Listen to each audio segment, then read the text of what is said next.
দেখে বলো পাম্প কীরকম হয়েছে। আরে দাঁড়াও দাঁড়াও, এবার ঠিক আছে। আজকে ছিল আমার লেগস ডে, তাহলে চলো বলি প্রথম থেকে। আজ সানডে, তাই সবাইকে জানাই হ্যাপি সানডে।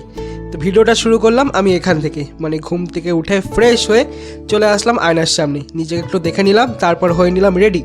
আজ সকালে খুব ঠান্ডা ছিল, এতটাই ঠান্ডা যে কিছুতেই উঠতে ইচ্ছা করছিল না, তাও জোর করে কষ্ট করে রেডি হয়ে চলে এসেছি জিমে। কারণ লেগসের ওয়ার্কআউট বাদ দেওয়া যাবে না, লেগসটা যে করেই হোক বড় করতেই হবে।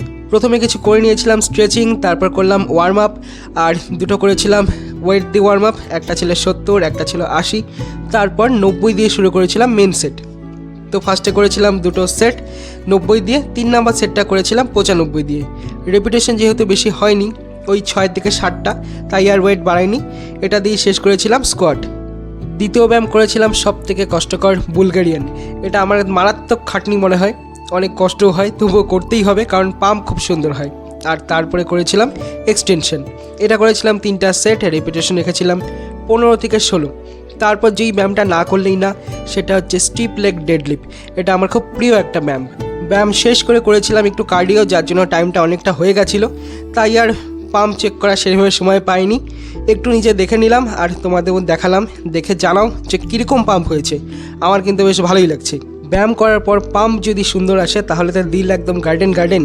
তো খুশি হয়ে গেলাম কারণ পাম্প এসেছিলো ভালো। এরপর রেডি হয়ে গিয়েছিলাম দোকানে, সেখানে কিছু কাজ সেরে বাড়িতে এসে সোজা খেতে বসে পড়েছি, কারণ পেয়ে গেছিলো খুব খিদে। মেনুতে ছিল সাদা ভাত, আলু সেদ্ধ, ঘি আর একটা ডিম আমলেট। তারপর ফ্রেশ হয়ে চলে আসলাম পাম্প চেক করতে। তাহলে চলো দেখি আর দেখাই। আরে দাঁড়াও, এবার ঠিক আছে। আয়না আর ক্যামেরা দেখলেই আমার কেন যেন পাম্প দেখতে ইচ্ছা করে, তাই প্যান্ট ছোটো করে গুটিয়ে দেখছি লেগসের পাম্প। কারণ আজকে লেগসের ওয়ার্কআউট করেছিলাম, তার সাথে বাকি যা ছিল পার্টস, চেস্ট সব কিছুই দেখে নিচ্ছি, কারণ বললাম ক্যামেরা দেখলে ঠিক থাকে না, কোন পাম্পটা চেক করব। আর তোমরাও জানাও কেমন লাগছে। আমার তো বেশ ভালোই লাগছে, তাও তোমাদের থেকে শুনতে চাই। আর আজকে তাড়াহুড়ো করতে আমি স্ট্যান্ড নিতেই ভুলে গেছি, তাই জিমের যা ভিডিও ছিল সব কিন্তু করে দিয়েছে অরূপ ভাই। এরপর আমি রেডি হয়ে নিলাম, কারণ যেতে হবে কর্মক্ষেত্রে। ভিডিওটা এই পর্যন্তই, সবাই ভালো থেকো, ফিট থেকো।